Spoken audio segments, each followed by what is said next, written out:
This happened some time ago. I was looking for a summer job on the week to earn some extra money for college. I found an ad that was everything I was looking for. A 3-month work campaign with good pay, perfect hours, good distance to my house, excellent benefits and a future in the company, and better conditions in the future if you were good at this campaign.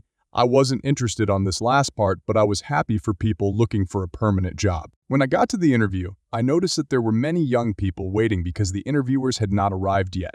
And you also had to leave your belongings in custody, in some lockers behind a window. After almost an hour, the interviewers arrived. The person in charge of the lockers went to lunch, so even if you finished quickly, you couldn't take your belongings for almost an hour. The interviews began, and the people who went ahead of me always had a bothered look on their faces when they came out. Finally, it was my turn. The interviewers were happy with me as I could speak English, had computer skills above the average user among some other things relevant to the job. That's when I realized why the other interviewees seemed upset. The offer was completely different from what they put in their ads, an insultingly less amount of money, minimum wage if you have any imagination, an abusive schedule that exceeded what was advertised, and all the benefits that were the best reason to work could only be achieved if you stayed with the company after 6 months. Their excuse was, "Look, kid, that's how business works. If you want an adult job, you need to work as one and endure as one." His response when I mentioned that this was false advertising and it was also illegal for violating labor laws was, "Well, out there are many others who will accept what I offer to them. If you don't like it, you can say it to someone who cares everything," on an extremely smug and condescending tone. This was obviously a scam aiming to get cheap working labor from young people, using a better future as a bait. They told me to say it to someone who cares, so that's what I did. When I left the room, I told everyone who was waiting what the idiots had said, with a bit of my own flavor, and they were as angry as I was. Some went to look for the manager to recover their belongings, and others stayed waiting. When the door was open for more people to enter, the idiots only received complaints and threats of lawsuits, to which the idiots only told us to leave and called us spoiled brats. Here begins the revenge. When I got home, I saw that this company had published another similar ad on job search sites, so I reported them all for fraud and false advertising. After some days, the site sent me emails saying that the company had been banned from the platforms and their ads were removed. But as a last act of revenge, I sent an email to one of my teachers who taught the labor laws class. He thanked me and told me that he would pass on the information to an acquaintance at the prosecution office. After that, I did not think much until several months later. I saw on the news that the owner of the company had been arrested and his associates are being investigated, so none of them can leave the country, because besides several violations of the working laws, the police found illegal immigrants locked with chains on the door working in the offices, caged like animals. The case was very sounded in my country since this was literally slavery. I don't know if what I did had to do with this result, but I like to think that I helped in a certain way to get this piece of garbage to the justice. Okay, so a lot of context coming up. I'm 17, I have a full beard and a ponytail. This becomes important later. Was born in India but currently resides in the UK, natural English speaker, and currently halfway through my A-levels. IM's taken before you go to university. I go to a grammar school. I have a brother, 13, who has level 3 ASD and goes to a different school which caters for his needs. I will split this up into acts to help with the formatting mess I have created. Act 1. Oh no. This happened yesterday. It was Bro's year's parents' evening, where the student and parent talked to their subject teachers. And given that I had broken up earlier than him, I decided to tag along. Dad drove Bro and I to school. After parking the car, as we get out, I notice EM shouting at EKU was also in Bro's year, in a foreign language, in the parking lot.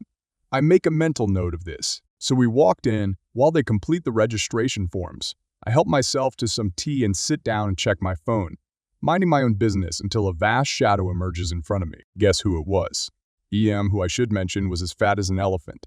I just continue sipping my tea and looking at my messages when actual speech happens. EM at throat clearing sound. Me, huh? EM shouts at me in her language. For me, sorry, I don't speak your language. EK, you look like you do. Me, excuse me? I only speak English, Punjabi, and German. I face EK, can you not translate for your mom? EM proceeds to attempt to grab my tea.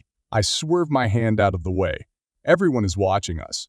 This witch pissed me off, I was gonna piss her off. Me. All right, I've had enough.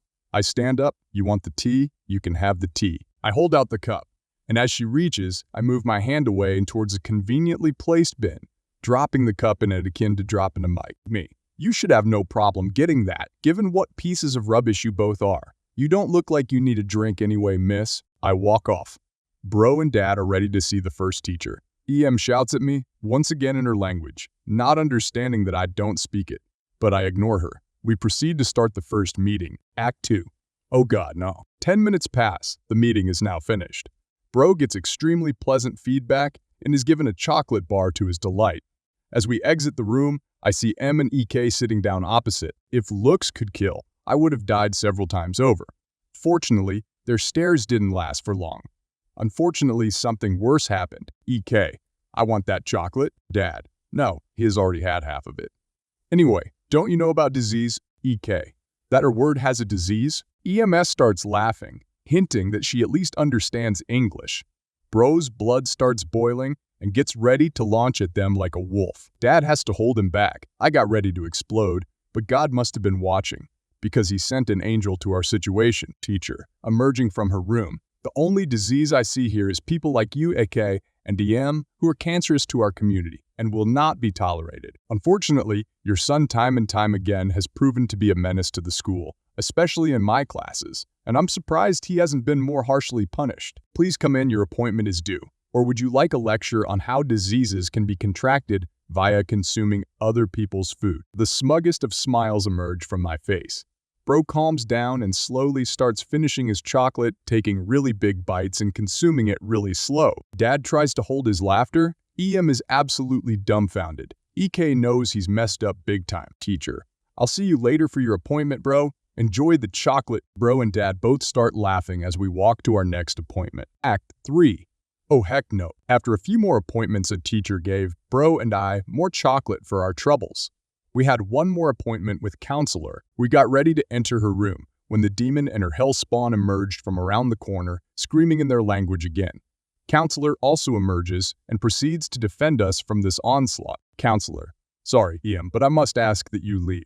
This is the third time today you've caused a disruption. EK, that kid has been chatting badly about me all day. Counselor, I find that hard to believe. What has he apparently called you? EK, error, waste man. Dad and I explode laughing. No way would my brothers say that.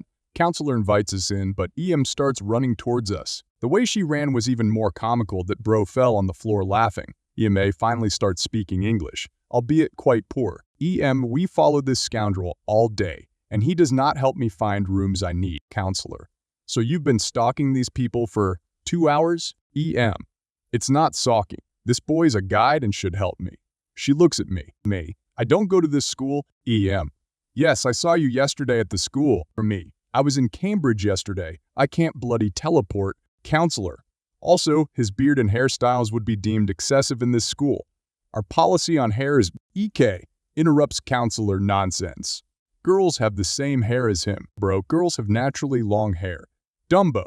He attempts to make somewhat respectable elephant noise. EM starts walking towards Bro. Bro falls backwards on the floor. EM, I did not do something. Bro, I know, I just didn't want to be crushed by your blubber. Dad and I temporarily die of laughter as Bro gets up. Counselor has a smile on her face. EM looks at EK. What is Bubba? EK whale body. EM was so enraged that she threw her bag at Bro, missing his face. Counselor pressed the security button on the wall, which I didn't even notice. Apparently security was only required for extreme cases, but everyone knew this had gone past extreme. Dad gets in her face and starts screaming stuff like, what is wrong with you? And do you want to get arrested, you fool? With EM just saying he needs it. Security finally comes and escorts the troublesome pair out. Counselor gives Bro some Pepsi to cool down, and we proceed to have our final meeting of the day. Little did we know what was to come after. Act 4.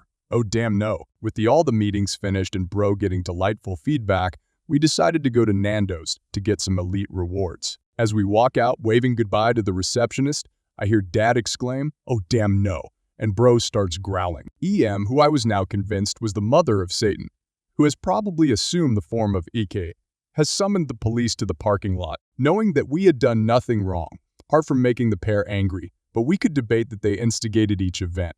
We approached the devil, Then I heard something that turned everything on its head. Police. Hey buddy, Dad, hey police. How's the wife? Police was one of Dad's drinking buddies. It was sheer luck, or at least I thought. Turned out that when they got the call, police asked to have a look, knowing that we would be there as Dad had told him on Saturday. Either way, I knew God was on my side. Police, apparently? This woman claims that you've been stalking her for 2 hours today. Dad, quite the contrary. She's been stalking me. Police, I assumed so. EM starts screaming at the other officer, who politely tells her to calm down, even though she is having none of it. EK is flossing for no reason, probably thinking that we would be sent to the tower to be executed. Everyone in the parking lot is looking at her. She attracts so much attention that she summons Headmaster, a bit posh lad who has been well informed of her pesky deeds, and the caretaker, holding the laptop. Headmaster. It seems there is a problem, officer. Police. You wouldn't seem to know about this situation, would you, kind sir? Headmaster. I took the liberty of pulling the CCTV scattered around the school, highlighting this woman's heinous doings. I am not a lawyer, good sir, but I can assure you that these 3 men are innocent of any crime. Apart from that beard, he points at me. Everyone apart from the entitled ignoramuses were laughing.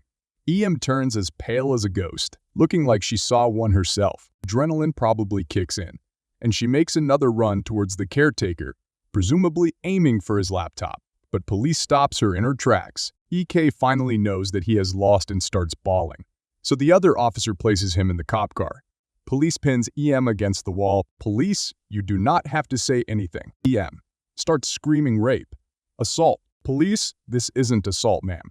This is an arrest for attempting to resist. EM racist. Police, it isn't racism either, ma'am. Would you like me to tell you all your charges? EM lets out a soul-piercing screech and is promptly placed in the cop car. Everyone involved gives a statement, including both teacher and counselor, who stayed 30 minutes late to do so. We never brought race into it. We only called her stupid. EK has apparently been suspended, and we may see EM in court or to study law, and I have no idea how any of it works. Oh well. We all had a good laugh about it before us 3 had a cheeky Nando's to celebrate bros results. And as luck would have it, who do we find there? Teacher herself. Turns out, her BF or husband or whoever was the manager and gave us a discount for more of our troubles. I will probably never live down how stupid yet funny this day was. Can we post about ourselves being a Karen? Yesterday, I purchased a SIM card kit for Straight Talk because I wanted to add a new line to my account. I already had an unlocked phone to use, and I planned to put the SIM card into that one. Well, while going through the activation process, I kept getting messages saying that coverage wasn't available in my area. But that couldn't be right since I have 2 lines active and working in the area I was trying to start a new line in. I eventually gave up for the night and decided to contact customer support when they opened. First, I tried the text chat in the Straight Talk app. The representative told me I couldn't use that phone because the IME I was already associated with my account. True, because it's an old phone and I used it before on my account. But when I got a new phone, I would take the SIM card out and put it in the new phone. No issue. I even did so when a family member wanted my old phone. They activated a new SIM in it, and then eventually got a new one and put the SIM into their new phone. But I was now trying to do so again for another family member, and no luck. The customer service rep tells me I can't switch existing SIM cards to new phones, and I can't put a new SIM card into a phone that was already used on my account. I would have to buy new SIM cards for all the phones active on my account. But that didn't sound right. If I can't put a new SIM card into a phone previously used on my account, wouldn't I just run into the same issue with all of them? So I decided to call them and see if I got the same issue. But I kept talking in circles with this rep. I'm trying to activate a new line on my account. Rep, there isn't a new line showing on your account. That's why I'm calling. I need to activate the new line. Rep, are you wanting to transfer your number to a new phone? No, I want to keep my number active.